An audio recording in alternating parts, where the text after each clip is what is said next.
के स्टार्टिंग में हमें दिखाया जाता है एक गिलहरी को जिसके पास होता है एक फ्रूट नट, जिसको वो ज़मीन में दे के मारता है तो ज़मीन बिल्कुल फटने लगती है। इसके बाद हमें एक जानवरों का झुंड दिखाया जाता है और उन झुंड से एक स्लॉथ छूट जाता है और वो अकेले जाने लगता है। तब तक 2 राइनोस उनका पीछा करने लगते हैं उसको मारने के लिए।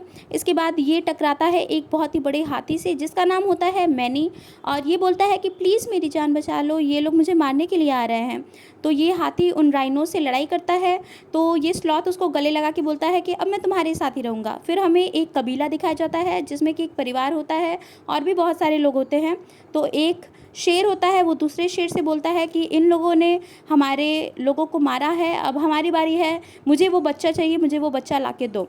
तो वो जिस शेर से बोलता है उसका नाम होता है डिएगो। उसके बाद हमें दिखाया जाता है कि वो गिलहरी इधर उधर घूमती हुई अपने नट को बचा रही है।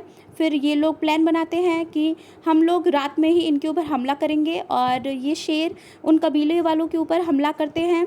बहुत सारे लोग इनसे झगड़ते हैं, लेकिन देखते ही देखते डिएगो उस घर में जाता है जहाँ पे वो छोटा बच्चा और उसकी माँ रहती है। तो वो अपने बच्चे को बचा के दूसरी तरफ भागती है, लेकिन डिएगो उसका पीछा नहीं छोड़ता।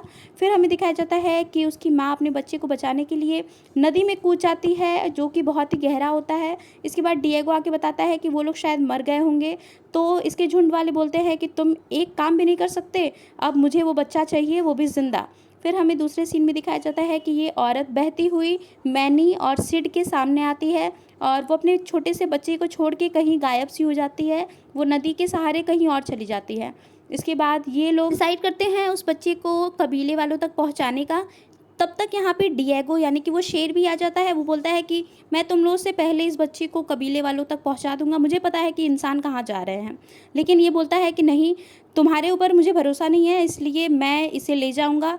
तो डिएगो बोलता है कि अच्छा चलो, मुझे रास्ता पता है, मैं रास्ता तुम लोगों को बता देता हूँ कि किधर ले जाना है। इसके बाद ये उन लोगों को ले जाता है। रास्ते में ये लोग बहुत ज़्यादा मस्ती करते हुए जाते हैं। ये बच्चा भी उन लोगों के साथ बहुत ही ज़्यादा खेलता है, खुश रहता है। और इसके बाद उसे भूख लगती है तो ये लोग एक चिड़िए के झुंड से एक वाटरमेलन लेते हैं और उस बच्चे को देते हैं खाने के लिए, तो वो बड़े मज़े से खाता है। फिर रात में ये ट्राई करता है डिएगो उस बच्चे को चुराने का और अपने सरदार को देने का, लेकिन वो यहाँ पे कामयाब नहीं हो पाता। इसके झुंड वाले बोलते हैं कि तुम क्या कर रहे हो, तुम उनके साथ दोस्ती कर रहे हो क्या? तो वो बोलता है कि नहीं, मैं इन लोगों को अपने इलाके में लेके आ रहा हूँ, तुम लोग इंतज़ार करना, मैं एक मोटे हाथी को भी लेके आऊँगा और इस बच्चे को भी लेके आऊँगा। यानी कि वो इन लोगों को गलत डायरेक्शन में ले जाने वाला है और ये लोग उन लोगों का शिकार करने वाले हैं। इसके बाद हमें दिखाया जाता है कि मैनी और वो बच्चा बहुत ही ज़्यादा मस्ती कर रहे हैं। वो मैनी की सूंड पे चढ़ के खेलता है, वो मैनी से बहुत प्यार से बिहेव करता है और मैनी भी जाने अनजाने में उसको बहुत पसंद करने लगता है। वो भी बोलता है कि हाँ, तुम बहादुर तो बहुत हो, ये तो मानना पड़ेगा। इसके बाद ये लोग जाते हैं एक रास्ते पे जहाँ पे ये गिलहरी मिलती है उनको, तो ये बताती है कि अरे तुम्हें उस रास्ते पे जाना है। ये बोल नहीं पाती लेकिन ये इशारे में बताती है और ये सही रास्ता बता रही होती है कि उधर मत जाओ, उधर शेर का झुंड है, लेकिन ये लोग समझ नहीं पाते। फिर ये लोग जाते हैं एक शॉर्टकट में जहाँ इसको डिएगो ले जाता है, तो वो बोलता है कि ये शॉर्टकट है, इससे हम लोग बहुत जल्दी पहुँचेंगे। लेकिन वो बच्चा यहाँ पे स्लिप करके दूसरी तरफ जाने लगता है, तो ये लोग भी उसका पीछा करने लगते हैं और जैसे तैसे ये लोग बच्चे को पकड़ लेते हैं। फिर ये लोग रास्ते में गुफाओं के वॉल्स पे देखते हैं, तो यहाँ पे बहुत सारे शेरों की पिक्चर बनी होती है, लेकिन इन लोगों को कुछ समझ में नहीं आता। फिर यहाँ पे वो आदमी भी अपने बच्चे को ढूंढ रहा होता है जिसकी बीवी और बच्चे दोनों गुम हो गए थे। वो अपने परिवार को ढूंढ रहा होता है, लेकिन यहाँ पे कोई उसे नहीं मिलता। फिर यहाँ पे हमें दिखाया जाता है कि ज़मीन में से लावा निकल रहा है और ये लोग बहुत ही खतरे में पड़ जाते हैं। डिएगो यहाँ पे लावा में गिरने वाला होता है आग में, लेकिन मैनी आके उसकी जान बचा लेता है और इस चक्कर में वो खुद उस आग के अंदर गिर जाता है, लेकिन जैसे तैसे करके मैनी बाहर आ जाता है। फिर डिएगो बहुत इमोशनल होकर बोलता है कि तुमने अपनी जान को खतरे में डाल के मेरी जान क्यों बचाई? तो मैनी बोलता है कि दोस्तों में यही सब तो होता है। इसके बाद हमें दिखाया जाता है कि ये बच्चा डिएगो से भी बहुत प्यार से बिहेव कर रहा है और डिएगो बहुत ज़्यादा इमोशनल हो रहा होता है ये सारी चीज़ें सोच के कि मुझे कल इन लोगों को अपने झुंड के पास ले जाना पड़ेगा और इन लोगों को वो लोग मार देंगे। लेकिन रास्ते में ये सब वो सोचते हुए जाता है तो उसे रियलाइज़ होता है कि वो कितना गलत कर रहा है।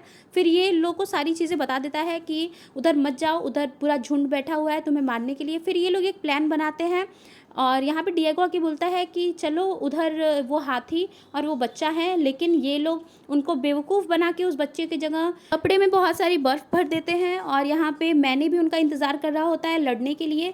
और अब यहाँ पे मैनी और डिएगो साथ में लड़ने वाले हैं इन पूरे शेर के झुंड से। और डिएगो यहाँ पे मैनी को बचाता है, बोलता है कि तुम्हें मैनी तक पहुँचने के लिए पहले मुझसे लड़ना पड़ेगा।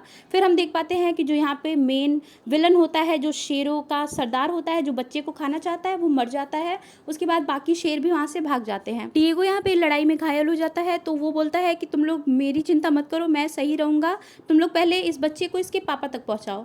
उसके बाद ये जाता है और सारे लोग इस पर हमला करने वाले होते हैं, लेकिन तब तक वो उस बच्चे को देख लेते हैं और बोलते हैं कि हे कोई भी हमला मत करना। फिर ये बच्चा जाता है अपने पापा के पास और उसका पापा बहुत ज़्यादा खुश होता है और वो थैंक यू भी बोलता है मैनी को। उसके बाद यहाँ पे ये स्लॉथ यानी कि सिड भी बहुत ज़्यादा इमोशनल हो रहा होता है। फिर ये भी बच्चा जाते जाते उसको हग करता है, उसको बाय करता है। और ये जो उसका पिता होता है वो बहुत ही इमोशनल होकर उन लोगों को देख रहा होता है। फिर यहाँ पे डिएगो भी सही होके आ जाता है और ये बच्चे को बाय करता है, डिएगो भी उसको बाय करता है। फिर यहाँ पे हो जाती है ये प्यारी सी मूवी एंड। फिर लास्ट में हमें दिखाया जाता है 20,000 साल बाद का सीन, जब ये गिलहरी बर्फ़ में जमी होती है अपने नट के साथ।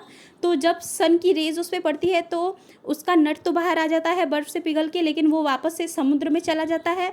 और ये गिलहरी को फिर एक नारियल यहाँ से मिलता है, जिसको वो फिर से ज़मीन पे दे के मारती है और वापस से क्रैक हो जाता है। फर्स्ट पार्ट यहीं पे ख़त्म हो जाते हैं। मिलते हैं नेक्स्ट पार्ट में एंड थैंक्स फॉर वॉचिंग।